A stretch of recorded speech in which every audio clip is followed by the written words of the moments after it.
no confidence in friendship lately. I'm sorry, man. That's too bad. Why so serious? Boys, Yo, Raw. thanks for being here, even though you're so sick today. We're going to be talking about some of your guys' favorite books of the year so far. You're squeezing me really hard. We're going to start from 3. We're going to go to 1. Backwards. Okay. Oh, introduce yourself to the camera. My name is Steele. Hi, my name is Sam. Follow me on Goodreads. Also, as many as. What is that? Let's start with Steele. So my third favorite book. Your third favorite book. My third favorite book is Jurassic Park Nice. by Michael Crichton. Now, this is based off the movie, right? Yes. My favorite book by Michael Crichton is Eaters of the Dead, so I was very excited to read this one, and I was very surprised because I thought it was going to be like a fun, like adventure thriller, and it very much reads like a horror movie. You know, the way the raptors hide between leaves and the way the T-Rex, even as big as it is, stalks, mirrors like Jason. I remember kind of plodding along, getting into it, and then I remember just like one afternoon just flying through it because it's so much fun and it just doesn't stop being fun. Crichton does such a great job of making everything feel real all the time, regardless of the circumstance and regardless of how big and how crazy it can be. How do you think it compares to the movie? Yeah, it's great. It's great. The movie, I mean, it's one of the rare ones where I think, I mean, even when the movie was shot so far back in the day with the animatronics and things, it's impressive. What do you think is better? I was going to say, I'm such a stickler. Like, the book to me is always better than the movie. Okay. Would you agree? You've read this book also. This is one of my favorite books of like all time. Yeah. There you go. And definitely believe that it's insanely better than the movie. Yeah, Wow. like I said, the movie's impressive, and it's one of those where I'm like, it's a really good like trade off. Where I'm very much on the side of like the book is always much better. Where it's a good adaptation, but I love the book. I think the book is fantastic. It's more like suspenseful than you. It's like a murder horror thriller. It's really Wow. it really is. Like you get this group of people and they're getting hunted down and your favorites get picked off. And Would you consider yourself a dinosaur fan? I would not say I was a dinosaur fan, but I would say I would be more so a dinosaur fan after reading this book. Cool. Reading Jurassic Park hasn't appealed to me much because I don't really care about dinosaurs, but I didn't if either. it doesn't matter. The author more interested me, and dinosaurs was kind of a tertiary thought for me. Read it, you'll be interested. Okay, dinosaurs are fun. Jurassic Park is your number 3. Sam, what is your number 3 pick? My number 3 pick, Lord of the Flies.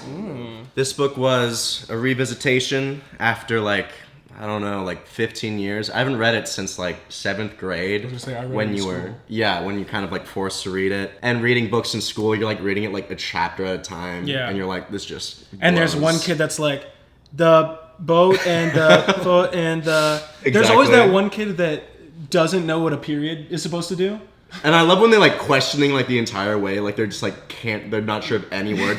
The boys got on the I I feel like as actors and readers, though, we sound so like prejudiced. I feel like openly there is like a massive fear about reading out loud and people not being able to read out loud better than the way they read in their head. But yeah, anyway, so Lord of the Flies. Yeah, for some reason, reading it again, it was like absolutely horrifying on a visceral level. Yeah.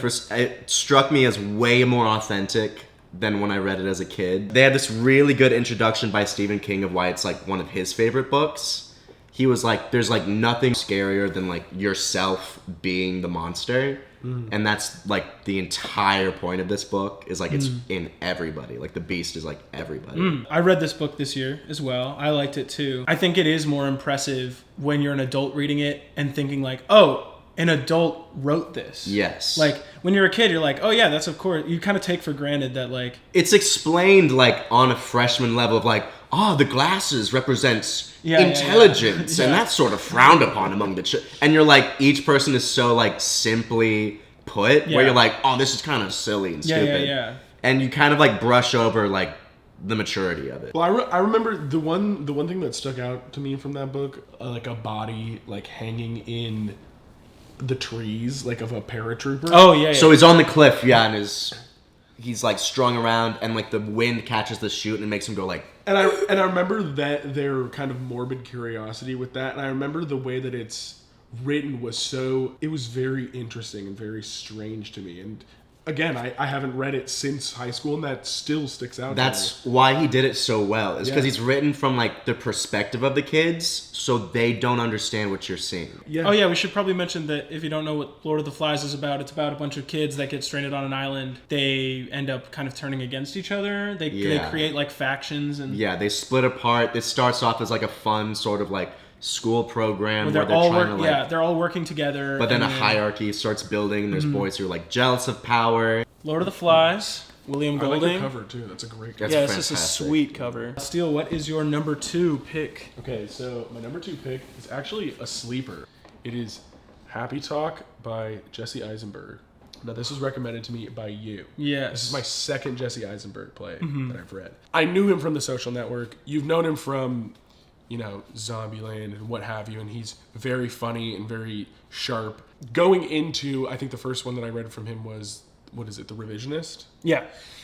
It was good. I didn't love it. So going into the second book, I was, I had my expectations tempered a little bit. I think I said it before, we're all actors. So a lot of the time reading plays, whenever there's a role that is, even similar to me, I almost put myself into it immediately. Within this play, there's no character that is a 20-some-odd male in it that I could play. So I kind of read it from an audience perspective, and I absolutely loved it. Susan Sarandon played the lead on Broadway.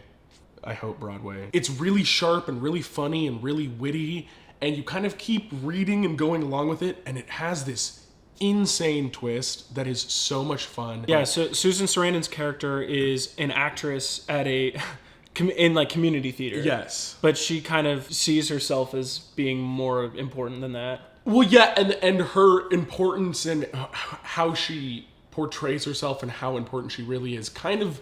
It gets revealed kind of throughout the play. It unfurls throughout the play, and you kind of realize she's on this pedestal, and then she kind of slowly gets lower and lower on this pedestal as the play goes on. She's playing Bloody Mary in the Jewish Community Center production of South Pacific. Yes. I did not think a play would be on my top books of 2024. Yeah. It's so much fun. It's such a fun play. You can sit and analyze a page and just like look at how many different jokes and how that would play on a stage. And I've read all of Jesse Eisenberg's plays. I'm a fan of him. Okay. He's written 4 plays. Oh, okay. This one, I've talked about it on the channel before, but like, have you? It has. Yeah, I've watched. My only, I have. my only kind of issue with it, which isn't even really an issue with this play, but he covers a lot of similar themes that he does in like all of his other plays. Right. So it wasn't as like original to me. Okay.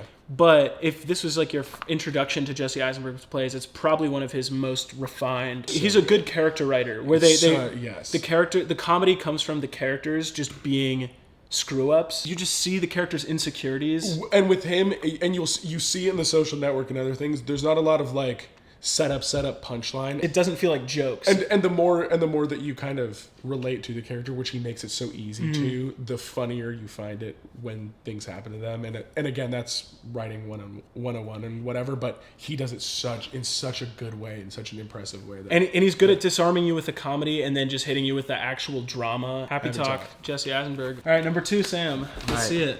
Number 2, God Bless Her. Slouching Towards Bethlehem by Joan Didion. Nice. It's a compilation of essays all revolving around California in a way. Okay. This is a sweet little edition. Amazing pocket version. I've never heard of this. Love it so much. Never heard of it. I don't know why it was just so amazing to me, but because I'm not really one for like nationalism, but with California, that just like hits me. So that was one aspect of it. Another is it was like the late 60s, which is like one of my most favorite times in history, especially in California. She's such a good writer. After I read this, I had to like read 6 of her books and see like just because I loved it so much. And is this your favorite, you'd say? Yeah, this is probably my favorite. She just has this absolute hyper realism to her writing. Just essays that revolve around literally the most random things. Like there's one about this very macabre murder in like San Bernardino, I think. And then there's one about just like her visit to a John Wayne set and how like everybody has been in love with John Wayne. Is there any sort of connective tissue? No, California. Oh, interesting. I don't know who made this pocket edition, but if they could make every pocket edition like this, it's Picador Modern Classics. Yeah, I've like read one, I think, Joan Didion essay like years ago, and I remember really liking it, but I haven't read any of her proper collections or anything. It's a big blind spot for me. Unbelievable to me. Yeah. And this was like one of her first, if not her first. She's just so very dark without being morbid, which like I like that. Is so easy to appreciate. Wow. Okay, Slouching Toward Bethlehem. Joan Didion, you're number one of the year so far, Steele. Now, my number one is Mistborn, and this is going to be part 3, The Hero of Ages by Brandon Sanderson. The first 2 things I'll say about this book. Number one, if I had my own YouTube channel, I would probably have a 45-minute video on all 3 of these books. Yeah, I mean, you'll attest, I cannot stop talking about these books, especially when I was reading it. Number 2, I guess the way that I'll sell this book, I wept so hard at the final 100 pages, and I don't know if it's because the writing was so good or because I think in my brain I was subconsciously so sad that it was coming to an end. I think it's one of the best fantasy books I've ever read. Wow. And that is barring only because I have not read more of Sanderson's work. It centers around a girl named Vin, who is everybody within this fantasy world can use one certain part of this magic. She is a certain special kind of person called a Mistborn who can use all of that magic. It's kind of like an Avatar thing? Sure, yeah. And the magic system is very fleshed out and very fun and very interesting. The first book is this big giant heist. The second book's a big war battle book.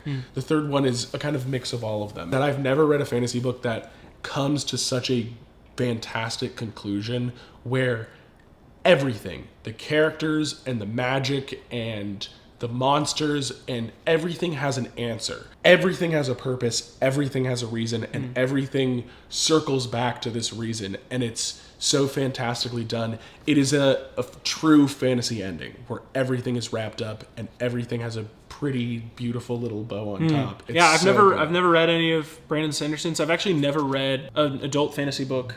Mistborn Part 1 is the one that I recommend anybody who's looking into fantasy as an adult. I might be reading this before the end of the year. We'll see. Cut what you think is necessary from that ramble. I will. All right, Sam, show us your number one book of the year. Ladies and gentlemen, it cannot be talked about enough. Normal People, Sally Rooney. I have a video talking about this book on my channel. There's just simply not enough content to cover how amazing this book is. I love a good slice of life. I've never been more in the head of characters than in this book, knowing exactly like how they're feeling, yet still not know the decisions that they're going to make. She's incredibly true to the characters. Yeah. To a fault where I just want to kill myself. Read this book. I listened to the audiobook. I watched the series 2 times, and I've read the scripts, and I've read through chapters of this book all in this year. Just a life-changing book. This is like a book where if you're not a reader, I recommend you to read. Really? Yeah, because it's simple. It's simply written.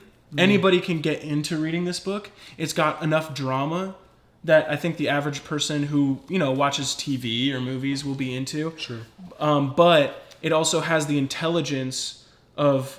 Yeah, it's not trash. Like it's like elevated personal drama, and I think that could make somebody more interested in other books that are a bit more intelligent. The average reader and the pretentious literature guy can enjoy this book because it has really everything. It's more understated, and it lets you take what you want from it, as opposed to like being didactic about it and like shoving its morals or its messages into your face. It's been on my list for a while. It might have to be my next up book. It's so good. It's I can't believe it's being like kind of written off as like a girly book. Oh, really?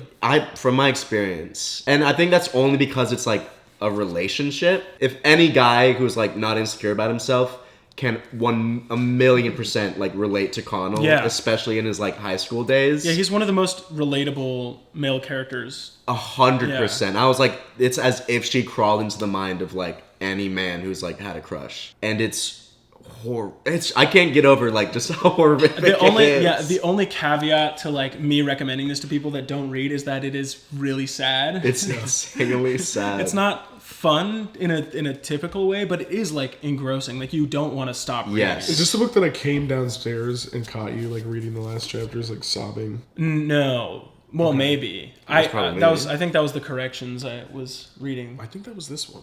It could be this one as well. Before the corrections. I would say you're even more open to crying when it's good. I can really only cry if it's good. Well, like even okay, all right. I'll cry at parts where that don't even seem like they're supposed to be the cry part. That's what I'm saying. Those are the parts that get me. Where I'm Yes. like, it feels like it. You see yourself That's what I'm saying. When it's so good and it's so well written or relatable or whatever that it's like I don't think I'm supposed to be crying here, but it's so touching in such a human way that you don't expect it. Then you need to read this book because it's absolutely so specific in its details and its moments. Most of the book is people's thoughts, really, about and like trepidations. Yeah. And their failure to communicate. There's no quotation marks in the book, which is like a neat little stylistic modernist thing. And it kind of flows like a play. Like if you're reading the dialogue, it just says, why you must really like her. Why do you say that? Blah blah blah. Like it's very like immediate. Because if when most people think about reading, I think they think about reading setting and like, oh, the golden sun peered over the horizon and dotted the landscape with golden flecks. This is exactly what I was gonna say. It's almost making me like jealous because I want now to read something more modern because I have been kind of plodding through The Count of Monte Cristo. While it is wonderful writing, you do kind of almost like yearn. Fall asleep. You fall asleep and you yearn for something modern and snappy. Well, and all of our brains have been broken by TV and movies and other forms of media. Yeah. It's like we have a different expectation of entertainment than Dumas did. Yes. Yeah. Okay. Normal people. So let's run it through quickly again. What your top three? All right. Your top three. Number 3, Jurassic Park by Michael Crichton. Number 2, Happy Talk, Jesse Eisenberg. Number 1, Mistborn, The Hero of Ages by Brandon Sanderson. Sam. All right. Number 3, Lord of the Flies by William Golding. Number 2, Slouching Towards Bethlehem by Joan Didion. And number 1, Normal People by Miss Sally Rooney. I'm not gonna clap because I don't want to ruin the audio. But guys, thanks so much for doing this. These people, I got them sick. I'll be honest, I got them sick. I was going to say it's his fault. It is my fault, but hey. The only reason why you're touching me is because I have invincibility frames. All right, thanks for watching.